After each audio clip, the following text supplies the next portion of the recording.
Son billetes de la época de la República. Fueron cambiados por estos títulos. El franquismo incautó la moneda republicana. Dinero intervenido con la promesa de devolverlo. Algo que a día de hoy sigue sin cumplirse. Los descendientes de los afectados reclaman sus derechos. 300 familias se unen para reclamar al Estado español los ahorros que expolió Franco. Es lo que se conoce como dinero rojo, que fue requisado por haber sido emitido por el Gobierno de la República. Desde hace 20 años luchan porque se reconozca su derecho a ser resarcidos. Es el llamado dinero rojo, incautado por el gobierno de Franco. A cambio, estos títulos, los llamados fondo de papel moneda puesta en circulación por el enemigo. Recogían el dinero con estos motivos ideológicos, prometiéndoles que les iban a devolver dichas cantidades y nunca se les ha devuelto. Joaquín lleva años luchando por conseguir el dinero de su abuela. Era dueña de una mercería. Perdió 46.000 pesetas. Pues le privó hacer un negocio más amplio y más grande, ¿no? Pero bueno, gracias a Dios pudo salir adelante. Pero no todos corrieron la misma suerte. Había mucha gente que no pudo hacer ni carreras, ni operarse, muchas cosas por culpa de que les habían incautado el dinero que se les prometió que se les devolvería. Estamos hablando de que se incautaron los ahorros de estas personas y que esos ahorros hubieran servido para comprar viviendas, para comprar cosas quizás de extraordinario valor, que el incremento hubiera sido mucho mayor. La Ley de Memoria Democrática aprobada en 2022 reconoce en el artículo 31 el derecho al resarcimiento de los bienes incautados y las sanciones económicas impuestas durante la Guerra Civil y la dictadura. Esta ley permite la compensación económica y la reparación del daño de aquellas personas que tienen en su poder ese título. Por ello, 300 familias se han unido para reclamar los ahorros familiares que el franquismo les expolió. Laura Cervera es historiadora y conoce muy bien este asunto. Laura, muy buenos días. ¿Podríamos calificar estas incautaciones en aquel momento como un expolio de estas familias? Total y absoluto, ya que era el dinero que la gente había ahorrado. Es decir, nadie del dinero que le habían quitado lo tenía de juergas o si no había ahorrado este dinero para comprar otras cosas o bien para trabajar. Generalmente eran personas que tenían una economía en la cual podía tener un poco de remanente para poder trabajar más en ello o para otras cosas. Es por tanto un expolio a lo grande. Claro, porque en aquel momento, en plena guerra, convivían dos pesetas, ¿no?, de los dos bandos, de los distintos bandos. Había dos pesetas, una que era la nacional y la otra la republicana, o roja. La nacional, la tenían dominada más o menos, pero tampoco tan dominada como decían. Y la otra es la que tenía la base porque estaba avalada por el oro del Banco de España. Por esta es la razón que la peseta republicana, que solo querían unas series y unos números, porque eran las que estaban avaladas justamente por el oro que estaba en el Banco Nacional de España. Y de esta manera, cuando la gente que tenía esta peseta podía reclamar, terminada la guerra, a ver este dinero, ¿por qué no se les daba?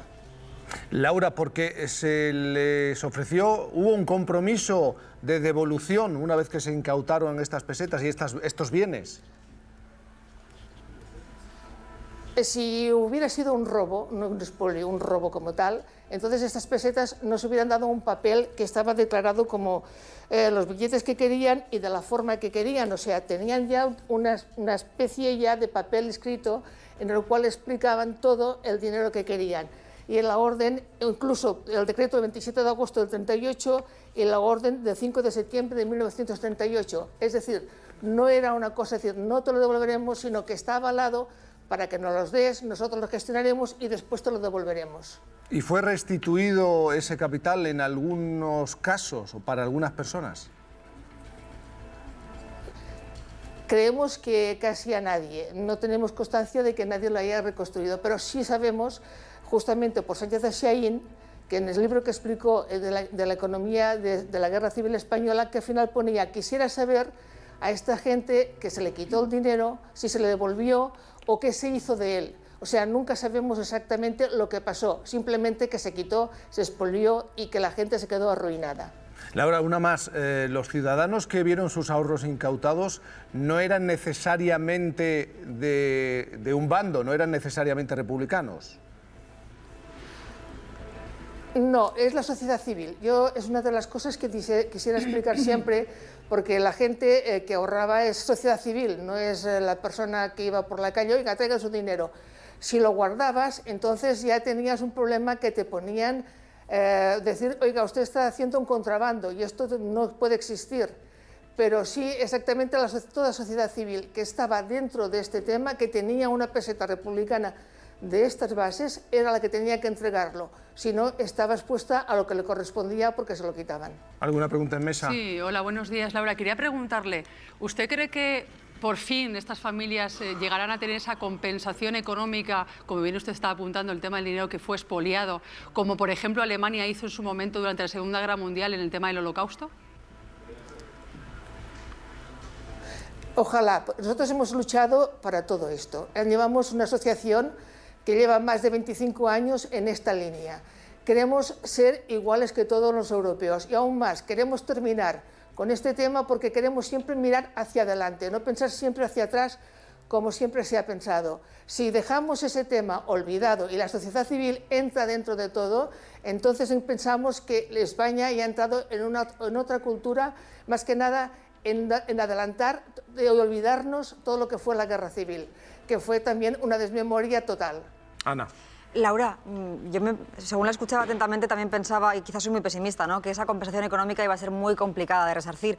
Por eso me preguntaba, quizá un reconocimiento oficial, explícito, ¿bastaría también para por lo menos darles un empaque emocional, para darles un cierre emocional, si bien económicamente quizá nunca lleguen a recuperar lo perdido? Nosotros no sabemos ese tema exactamente porque lo llevan ya directamente una serie de personas para llevar. Emocionalmente, decir la palabra emocionalmente, todo el mundo luchó para llegar a un sitio y la gente trabajó para tener algo y poder hacer algo. Lógicamente, decir no resarcir a la gente no considero que sea normal, porque si no se resarce emocionalmente, pues todo el mundo es aquello, te das unas florecitas para ponerte. La verdad se ha dicho es que creemos que si hemos perdido muchísimo y no hemos adelantado muchísimo y hemos trabajado para levantar el país, también necesitamos algo para estas cosas, la sociedad civil que trabajó en este momento. Una última pregunta, Moya. Laura, nada, muy brevemente, completamente de acuerdo con lo que están comentando, pero quería hacerle esta pregunta.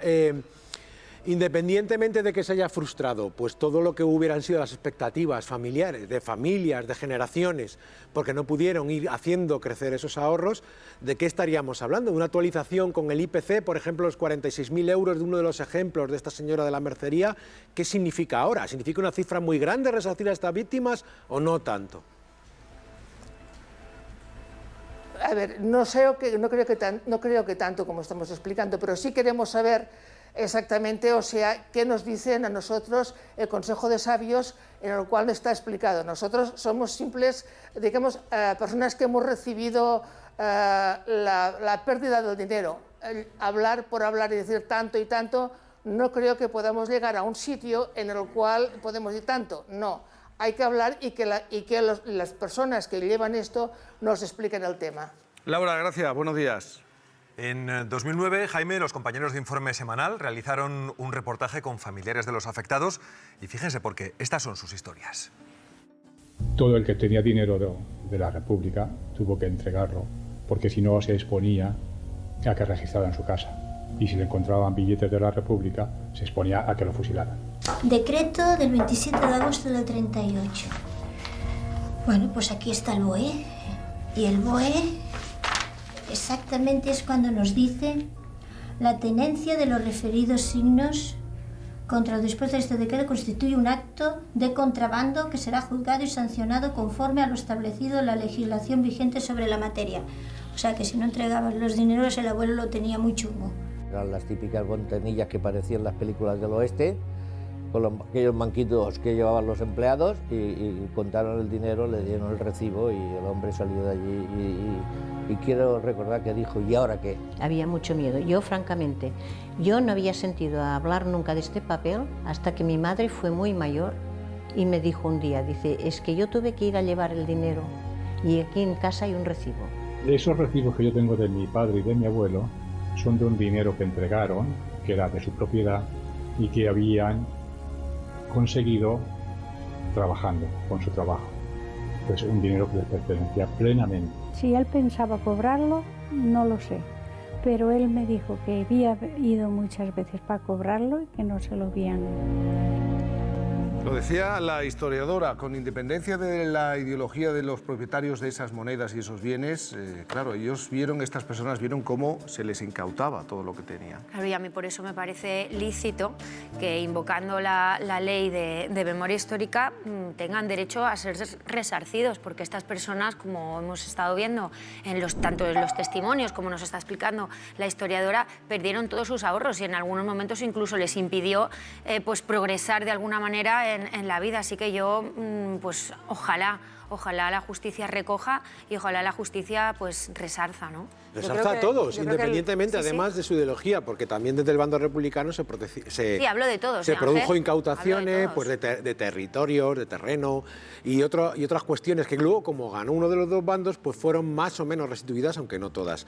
Yo creo que cerrar ya de una vez esta herida, para cerrarla y para seguir mirando hacia adelante, lo que hay que hacer es compensar a todos, sean del bando que sean, y hacerlo ya de una vez por todas. Así, por favor, nos podemos ir olvidando de estas cuestiones, de estas injusticias que no se han reparado. Ese reclamo es más que legítimo desde el punto de vista político, desde el punto de vista ético, desde el punto de vista humano, es más que legítimo como convivencia ciudadana, como muchísimas cosas, pero sinceramente dudo muchísimo que se vaya a producir, que cuando se produzca sea justo y considerado justo para todos, que las cantidades sean consideradas también adecuadas, equilibradas y acompasadas a los tiempos que han pasado. Hay un punto, y me cuesta mucho decirlo, y no es una crítica a ellos, ni mucho menos, es empatía con ellos. Hay un punto en el que creo que a nivel individual, a nivel psicológico, seguir aferrándote a que puedes contar con ese dinero, porque al final ella lo ha dicho muy claramente, ha dicho no queremos nada emocional, queremos dinero, efectivamente, queremos lo material. Contar con ello implica una negación que te hace mucho daño. Casi es mejor quizá aceptar una página de la historia, pedirlo por los cauces que tengan que ser y dejar de contar con ello. A mí me gustaría saber esta ley que ha resuelto, a mí me parece muy legítimo, estoy de acuerdo con vosotros, pero me gustaría saber qué ha resuelto esta ley, porque muchas veces las leyes que sirven para luego no poderse ejecutar no sirven para nada, entonces se abren más brechas. Este es el recibo que acredita que a Montserrat, la madre de Lidia, le incautaban 1.242 pesetas en el año 39. Era una obligación, porque podía causar pues que fueras a la cárcel, o podía causar que vinieran y te hicieran un registro. O sea, fue obligado. Nadie entregó el dinero de buenas. Pero nunca se le devolvió. Pasaron los años, pasaron años y años y esto no se ha devuelto.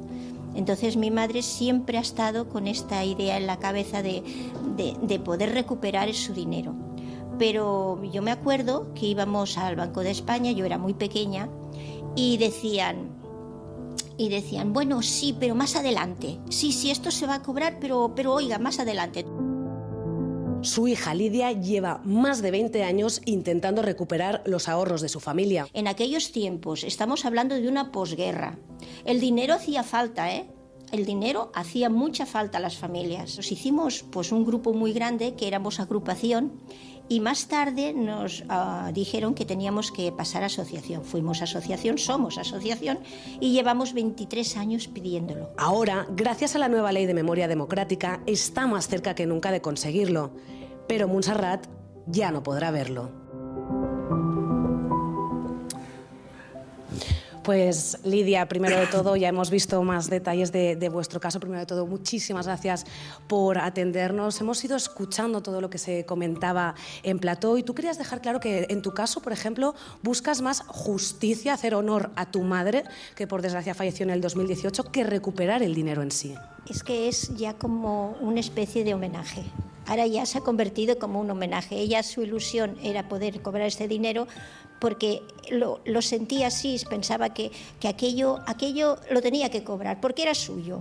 Y ahora, ya que ha muerto, pues es un homenaje que le voy a dar y que sé que lo vamos a conseguir. Evidentemente tenemos una ley que nos respalda y bueno, yo sé que esto es muy positivo para todas las personas, al igual que mi madre, que se han quedado en el camino.